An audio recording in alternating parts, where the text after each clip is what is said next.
Halo malam teman-teman, apa kabar? Ya, hari ini kita mau stay tune untuk IG Live bersama dengan taxpedia.id untuk bicara tentang pajak eh, dan juga SPT tahunan. Jadi, Kak Naomi hari ini mau coba membahas tentang pajak yang kita gunakan untuk eh, ke ke untuk menjalankan perekonomian negara. Jadi bersama dengan Taxpedia kita akan membahas apa sih itu pajak, gimana sih cara ngitungnya, terus penghasilan apa aja sih yang kena pajak. Nah, hari ini aku bersama Taxpedia yaitu Kak Pandu Wibowo akan membahas tentang keuntungan konsep pertambahan kemampuan ekonomi pajak untuk UMKM. Siap-siap dengan Joan 1312. Nanti kalau ada pertanyaan kita bisa bahas sama-sama. Oke, aku cek dulu ya.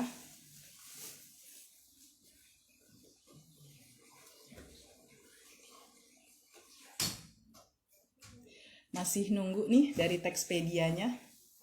Nanti kita akan bahas tentang apa itu pajak.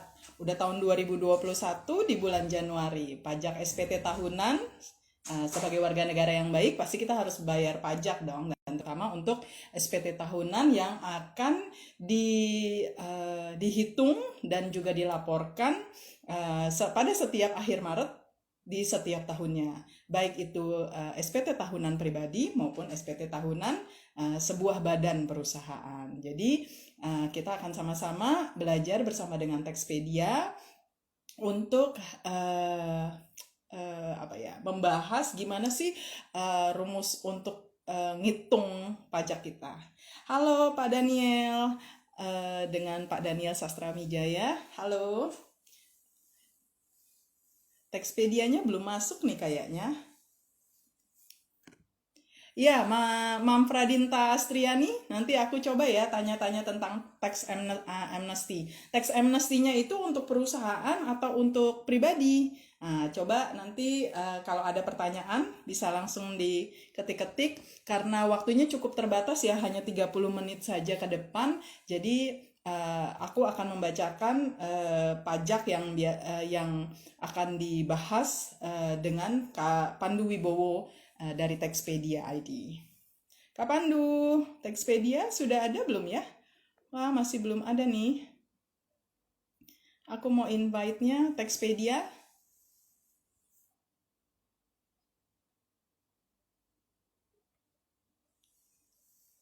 Halo, aku masih nunggu Taxpedia ya.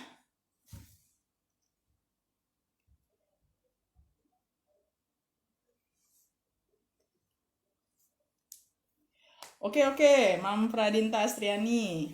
Ntar kita akan bantu tanyakan tentang tax amnesty pribadi. Oke. Masih nunggu Taxpedia.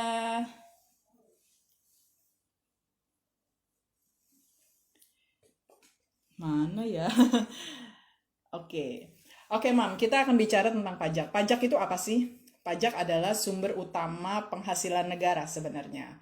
Jadi pajak yang kita bayarkan tiap tahun, baik pribadi yang berpenghasilan maupun yang sebuah badan perusahaan, itu digunakan untuk membayar beberapa kegiatan roda perekonomian negara kita. Dan sebagai seorang warga yang baik, maka kita harus bayar pajak dengan cara menghitung sendiri hasilnya, melaporkannya, dan juga membantu pemerintah untuk menyalurkannya itu kepada beberapa tempat-tempat yang pos-pos tertentu yang memang butuh pajak. Seperti apa sih pos-posnya? Pos-posnya pastinya fasilitas umum.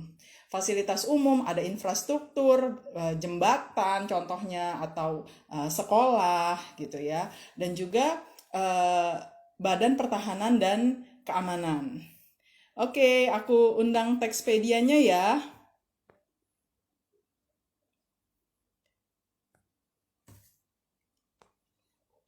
Saya undang nih sebentar.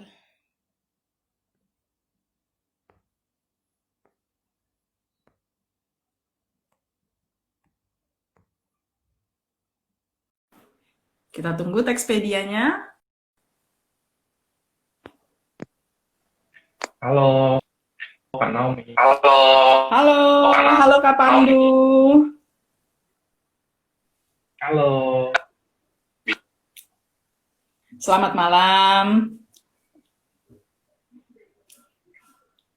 Kak Pandu, hari ini kita mau bicara tentang pajak nih. Kembali pembayaran pajak yang telah dibebankan sebagai biaya pembayaran tambahan pengembalian pajak. Nah, ini konsepnya adalah kalau kita punya pajak yang gede nih, Kak Naomi, misalnya setiap Ya. tahunnya pajak kita ada 50 juta gitu kan. Nah, itu kita diberikan ke kelonggaran nih bahwasanya pajak Keringanan. yang kita keringanan tersebut itu pajak yang akan kita bayarkan selanjutnya itu boleh dicicil, namanya PPh 25. Nah, di cicilan tersebut Pribadi nanti akan atau perusahaan? pribadi, umumnya sih pribadi. Kemudian dari cicilan tersebut itu nanti akan kita bayarkan setiap bulan. Nah, ini akan jadi apa namanya, ada selisih kalau misalnya nanti atas pajak yang sudah kita laporkan, karena kan dari nilai pajak yang kita setorkan setiap cicilannya itu setiap bulan itu berdasarkan pajak kita yang tahun lalu. Karena konsepnya adalah Dirjen Pajak itu atau pemerintah itu menganggap bahwasanya pajak kita yang tahun selanjutnya itu akan sama atau lebih baik atau lebih besar daripada tahun sebelumnya. Jadi kalau kita pajak kita dulu 50 juta yang tahun lalu, maka kita akan nyicil untuk selanjutnya sebesar 50 juta juga. Jadi nanti 50 juta bagi 12, kemudian kita akan cicil itu setiap bulannya. Nah, kalau dari sampai akhir tahun, ketika lapor pajak itu ternyata pajak yang kita laporkan atau kita setorkan lebih, itu kita berhak untuk menagih kembali lebihan bayar tersebut. Nah, sebenarnya Kelebihan ada dua bayar kita. cara sih. Betul, ada dua cara sih, Kak Naomi. Ada dengan itu dijadikan kredit pajak, jadi udahlah disimpan di sana aja dipajak untuk nanti pembayaran pajak di bulan selanjutnya gitu kan, dijadikan kredit pajak, atau yang disebut sebagai restitusi yang poin nomor 5 tersebut, poin nomor 5 ini. Jadi kalau restitusi nanti pengembalian pajak itu disebutkan atau harus di treatmentnya harus dikat sebagai penghasilan juga, makanya itu dikenakan pajak. Nah, makanya restitusi ini nggak populer nih Kak Naomi untuk dilakukan. Biasanya yang populer itu dijadikan sebagai kredit pajak. Nah, kemudian yang poin selanjutnya nomor 6 itu penghasilan bunga. Penghasilan bunga termasuk di dalamnya ada premium, diskonto, jaminan pengembalian utang dan segala macam. Jadi cukup jelas ya kalau kita punya aset atau kita punya tabungan di suatu bank, apalagi nilainya besar gitu kan, tentunya pendapatan bunganya itu juga lumayan tuh bisa buat sebagai dipajakkan juga konsumsi dan segala macam. Nah, itu juga harus kena objek pajak kalau penghasilan bunga yang kita terima dari simpanan kita. Kemudian poin selanjutnya yang nomor 7 itu mengenai dividen. Jadi dividen ini kalau kita investasi ya, punya saham terutama di suatu perusahaan, kemudian perusahaan tersebut ada laba, kemudian ada bagi hasil yang dilakukan terhadap perusahaan itu, nah itu penghasilannya itu disebut sebagai dividen. Nah, dividen tersebut nanti akan dikenakan pajak juga. Jadi kita harus laporkan tuh. Kemudian yang selanjutnya itu ada royalti.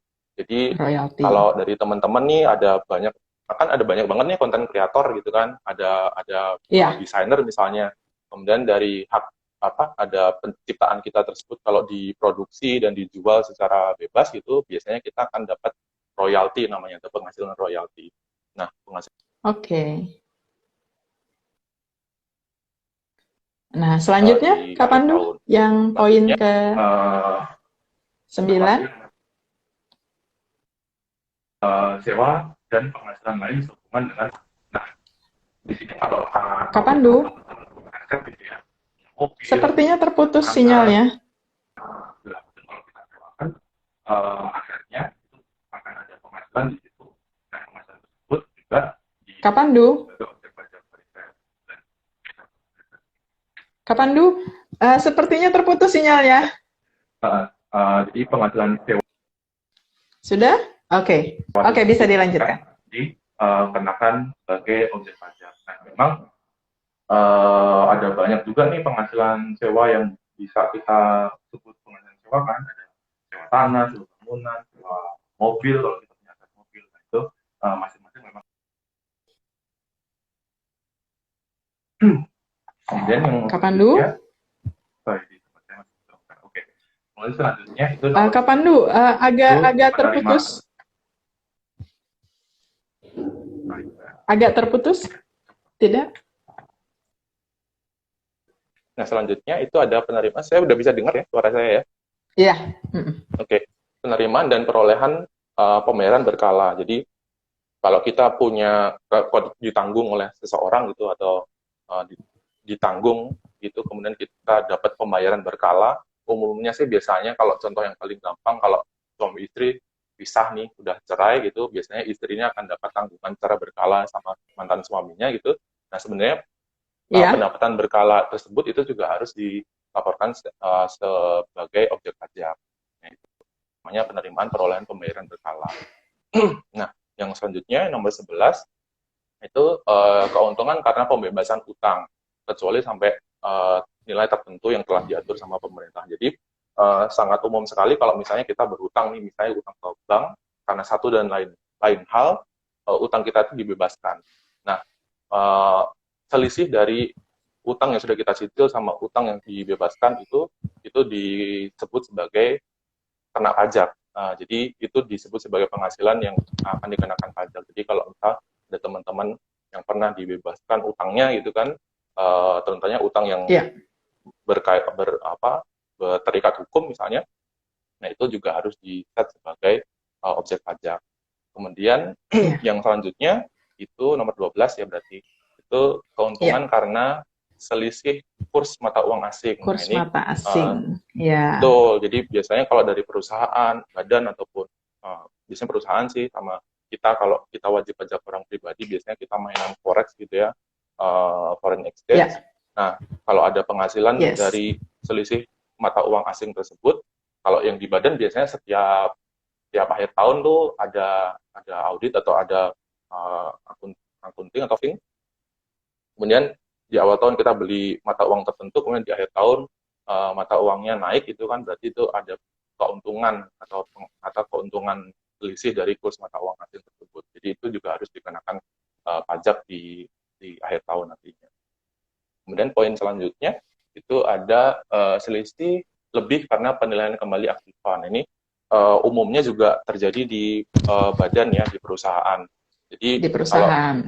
Betul, kalau aktiva-aktiva yang sudah diaudit itu nanti diaudit kembali oleh Dirjen Pajak, kemudian ditemukan adanya Badan selisih, Pajak. dan betul, kemudian ditemukan adanya selisihnya lebih, nah berarti itu dikenakan sebagai penghasilan karena selisih penilaian kembali.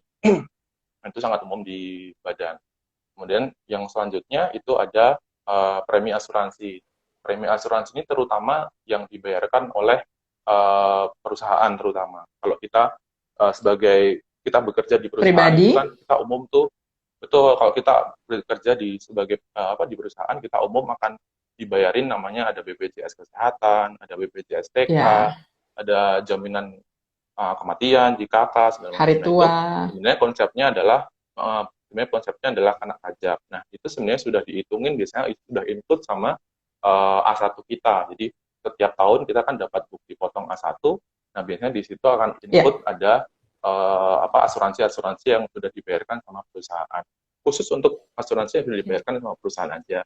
Karena kalau asuransi yang kita bayar sendiri untuk diri kita sendiri itu tidak kena pajak. Polis pribadi. Itu ya, polis pribadi itu biasanya tidak kena pajak. Kemudian yang selanjutnya nomor 15 berarti iuran yang diterima atau diperoleh perkumpulan dari anggotanya yang terdiri dari wajib pajak yang menjalankan usaha atau pekerjaan bebas. Nah, ini ada penekanan di sini yang wajib pajaknya, anggotanya itu terdiri dari wajib pajak yang menjalankan usaha atau pekerjaan bebas. Nah, jadi kalau misalnya ada perkumpulan misalnya Ikatan Dokter Indonesia gitu atau Ikatan Kontraktor Indonesia.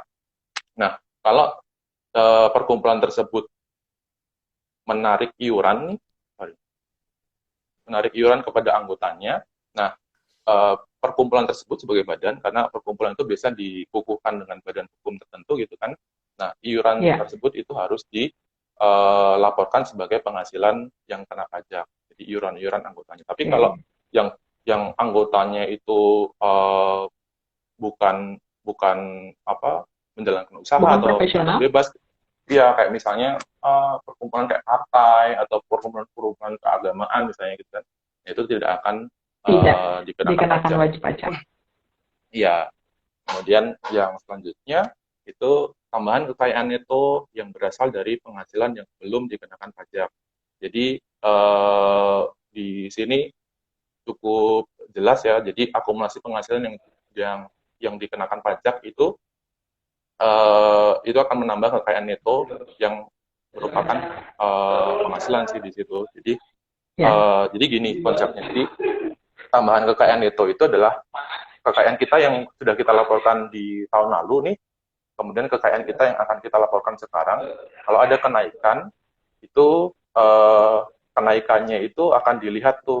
Kalau memang penghasilan kita naik, berarti kenaikan itu wajar. Tapi kalau penghasilan kita tetap, Kalau tapi turun, ada kenaikan kekayaan, ya kalau ada penghasilan kita tetap, tapi ada kenaikan kekayaan, nah berarti ada kekayaan yang belum kita laporkan tuh atau belum kita bayarkan pajaknya. Nah makanya kalau ada selisih di situ kekayaan netonya, maka selisihnya itu akan disebut sebagai penghasilan yang mana akan dikenakan. kita bicara selisih pajak. itu selisih naik ya, Mas?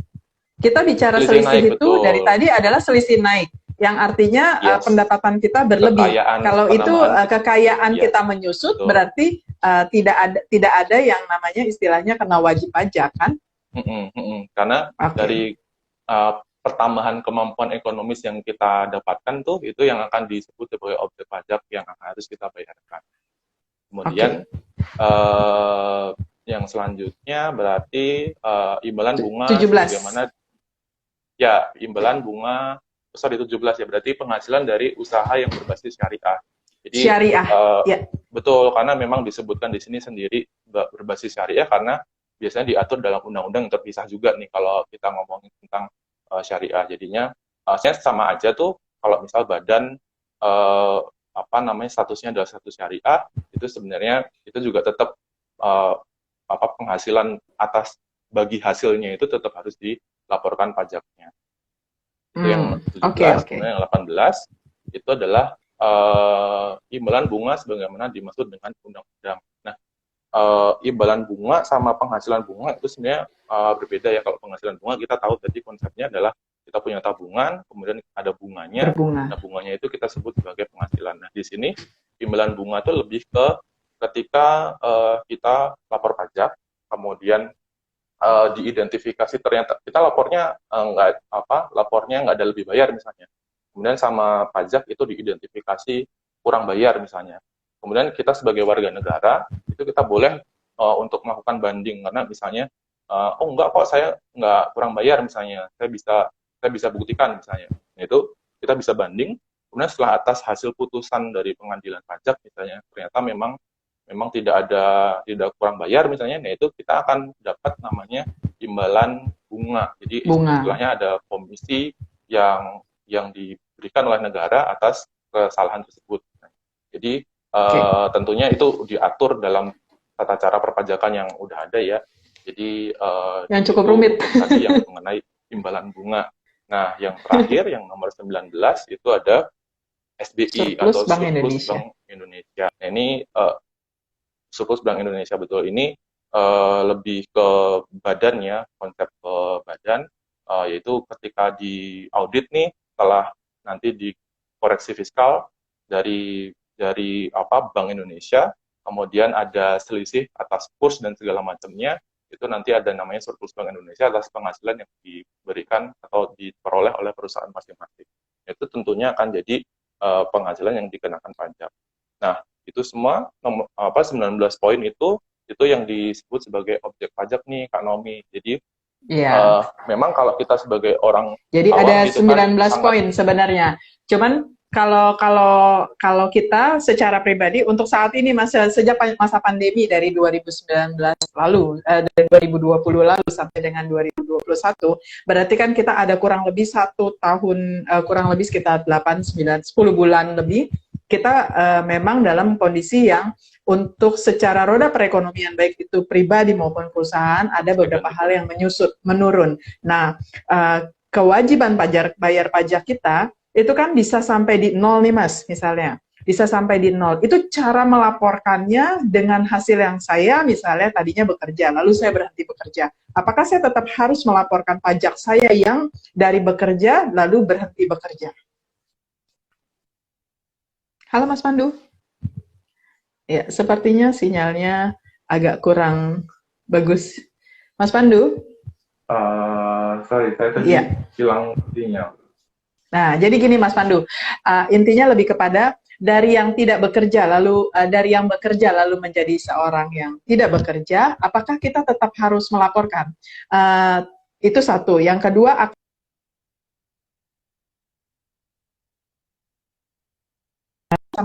bekerja atau salah satu hanya bekerja, bagaimana mengenai pelaporannya?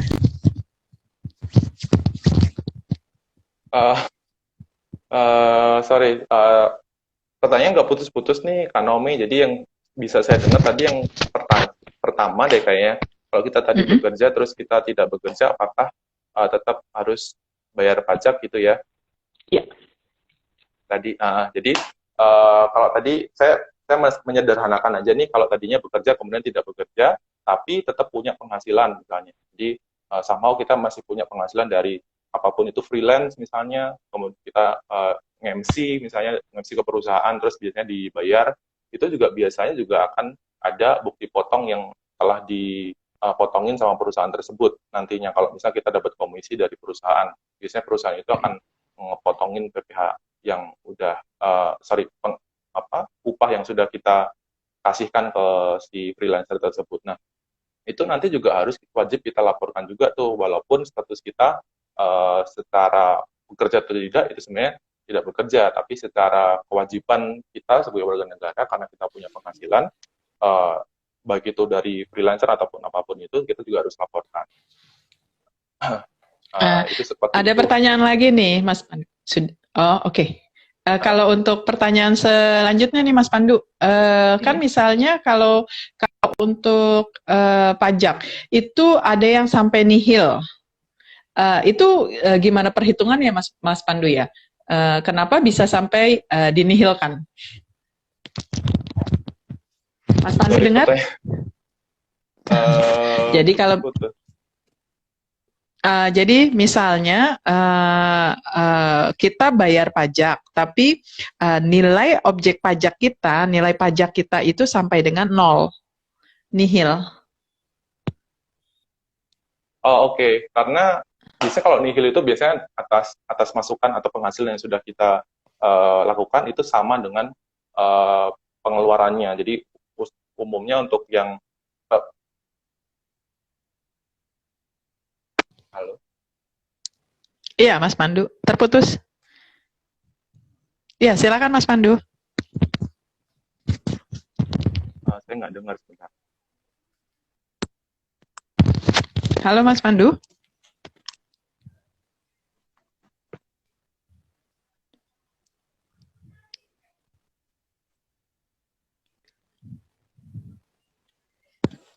Halo Mas Pandu. Ya halo. Iya, gimana? Kalau misalnya kita wajib pajaknya saya bikin 0. Karena gini, misalnya saya berpenghasilan tetap, tapi tidak dalam satu badan sebagai seorang freelance. Terus aku dapat penghasilan, misalnya sebagai seorang guru ngajar privat. Aku tetap di dalam bank, aku masih tetap punya penghasilan gitu. Misalnya ada di 2 digit.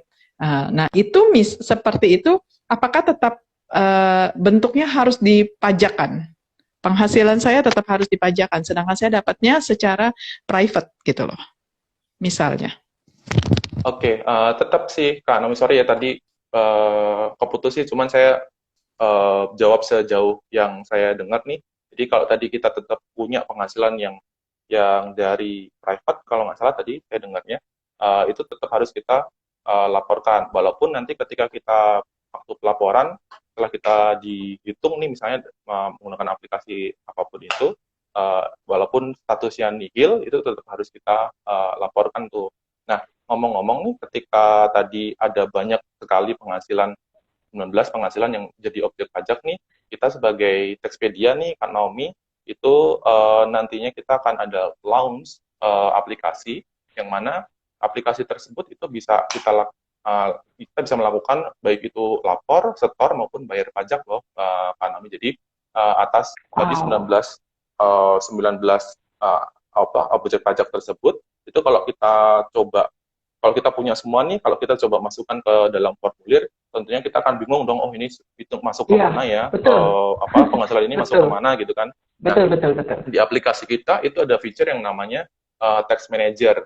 Jadi ketika di Tax Manager itu di sepanjang tahun, karena kan kita konsep laporannya tadi disebutkan sama Kak Naomi, konsep laporannya itu dalam 1 tahun, kemudian kita harus laporkan itu maksimal di bulan Maret di tahun berikutnya gitu kan.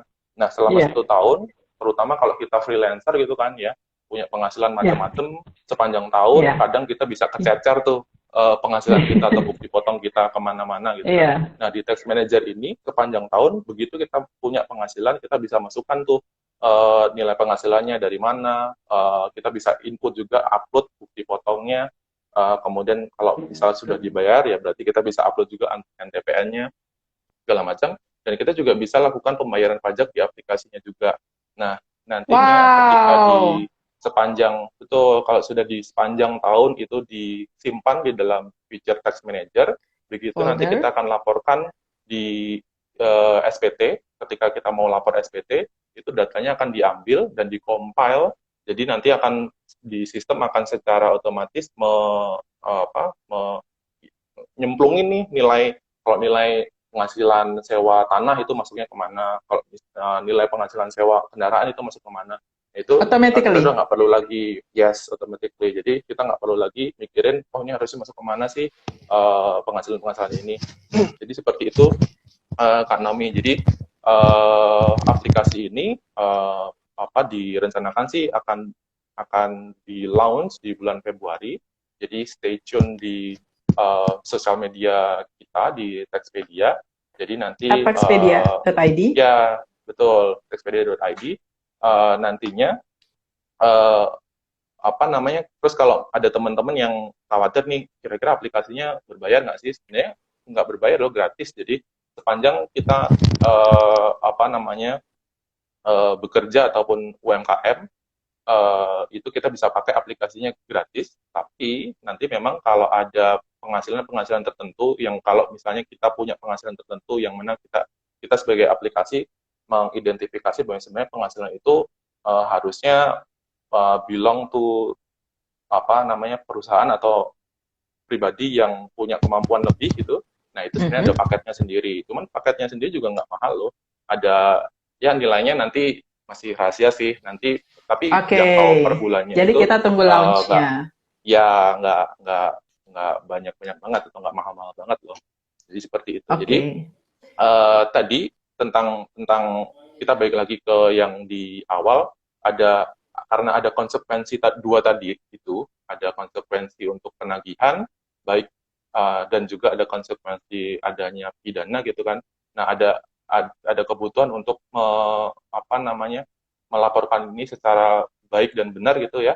Nah, makanya di situ tujuan kita sebagai aplikasi Taxpedia terutama itu juga mau mengakomodir teman-teman sebagai wajib pajak untuk bisa melaporkan secara baik dan benar juga. Karena kadang kalau kita survei tuh, Kak Naomi, keengganan bayar pajak atau lapor pajak itu sebenarnya keengganannya karena satu adalah bingung. Saya punya penghasilan itu, kalau saya masukin ke formulir itu masuknya kemana sih? Kemana, bagaimana mengisinya, dengan kalau kita punya penghasilan yang complicated gitu, kita kadang butuh konsultan lah segala macam.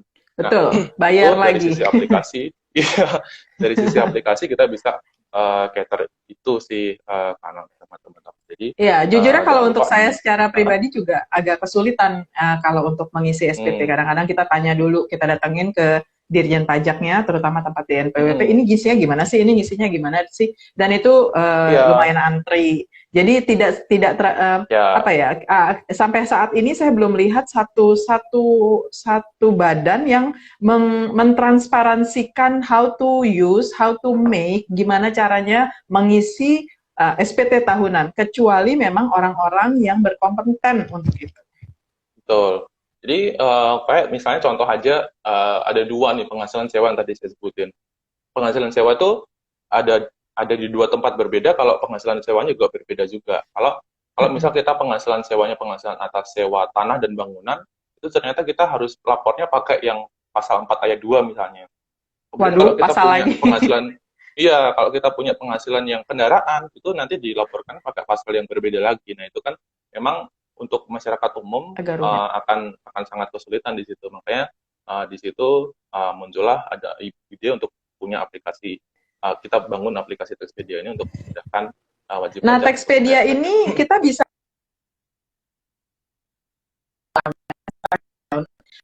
apa itu bulan ini kita punya penghasilan ini terus kita masukin.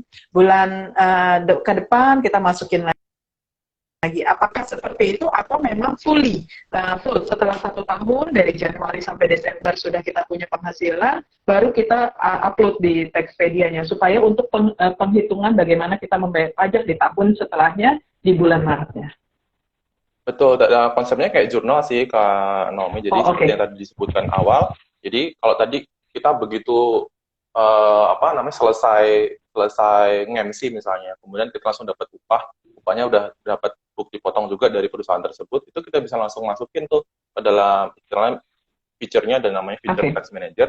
Kita bisa masukin penghasilan kita, kemudian kita upload juga nih buktinya, dan jangan khawatir juga di setiap masing-masing penghasilan itu udah kita setkan tuh kalau memang penghasilan tersebut diwajibkan nih sama DJP untuk untuk melampirkan lampirannya, kita juga ada ininya, ada validasi, ada notes-nya, penghasilan ini, ada infonya. Ya, penghasilan ini itu harus ada ininya loh, kalau kamu masukin harus ada attachment-nya, attachment report ataupun apapun itu.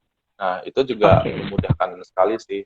Nah, nantinya dari semua penghasilan yang sudah kita inputin nih sepanjang tahun nih, Kak Naomi, di akhir tahun atau ketika kita masa lapor pajak, itu kita bisa pakai data-data tersebut untuk kita laporkan. Di dalam aplikasinya langsung kita bisa koneksikan ke DJP untuk proses pelaporan. Nah, kalau ada pembayaran pajaknya, itu juga kita bisa lakukan juga tuh di aplikasi. Memang di awal launching nanti memang belum banyak yang bisa kita bayarkan, cuma nanti roadmap-nya, pengembangan ke depan itu tentunya akan kita cater semua untuk proses pembayaran pajak. So stay tune ya teman-teman untuk textpedia.co.id-nya. Jadi Textpedia adalah nantinya akan melaunch satu buah aplikasi untuk memudahkan kita bagaimana cara membayar pajak. Jadi kita akan belajar, kita akan learn how to put ourselves, our money, our asset gitu. Gimana caranya kita ngitung pajak kita sendiri secara berkala melalui dari aplikasi Textpedia ID ini.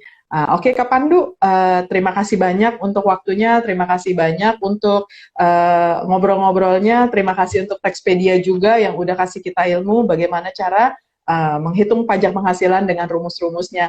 Mungkin karena satu dan lain hal, sinyal yang jelek dan segala macamnya terputus. Minta maaf ya teman-teman. Next time kita akan coba better, lebih baik lagi. Dan sampai di sini dulu teman-teman. Terima kasih Kak Pandu untuk ngobrol-ngobrol, bincang-bincang santainya. Jika ada kesalahan, saya Naomi dan juga Kak Pandu mohon maaf. Kami undur diri. Terima kasih. Selamat malam teman-teman. Selamat malam.